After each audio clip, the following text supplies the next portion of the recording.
హరీష్ శంకర్ దర్శకత్వంలో అల్లు అర్జున్ హీరోగా రూపొందుతున్న డీజే దువ్వాడ జగన్నాథం షూటింగ్ ఇంకా పూర్తి కావాల్సి ఉంది.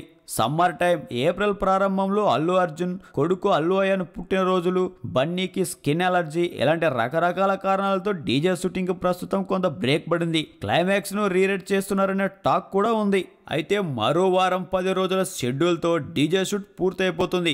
ఆ తర్వాత వక్కంత వంశీ దర్శకత్వంలో మూవీ చేయనున్నాడు అల్లు అర్జున్. బౌండ్ స్క్రిప్ట్ సిద్ధం కాగా అఫీషియల్ అనౌన్స్మెంట్ ఇప్పటికే వచ్చేసింది. ఇప్పుడు ఈ చిత్రానికి కాస్టింగ్ ను కంప్లీట్ చేస్తున్నారు. ఈ మూవీలో ఓ కీలక పాత్రకు బాలీవుడ్ నటు బొమన్ ఇరానీ తీసుకుంటున్నారని టాక్. పవన్ కళ్యాణ్ మూవీ అత్తారింటికి దారిలో పవన్ కు తాతగా నటించి మెప్పించిన బొమన్ ఇరానీ ఆ తర్వాత బెంగాల్ టైగర్ చిత్రంలో కూడా కనిపించారు. నా పేరు సూర్య అనే టైటిల్ను పరిశీలిస్తున్న ఈ చిత్రంలో బొమన్ ఇరానీ పాత్ర చాలా కీలకంగా ఉంటుందని తెలుస్తుంది. గత చిత్రాల కోసమే స్పెషల్ ట్యూషన్ పెట్టించుకొని మరీ తెలుగు మాట్లాడడం ప్రాక్టీస్ చేశాడు బొమన్ ఇరానీ. ఇప్పుడు బన్నీ సినిమాలో చేరున్న పాత్ర టాలీవుడ్లో ఈయనకు మరో ల్యాండ్ మార్క్ గా నిలిచిపోయేందుకు టాక్ వినిపిస్తుంది.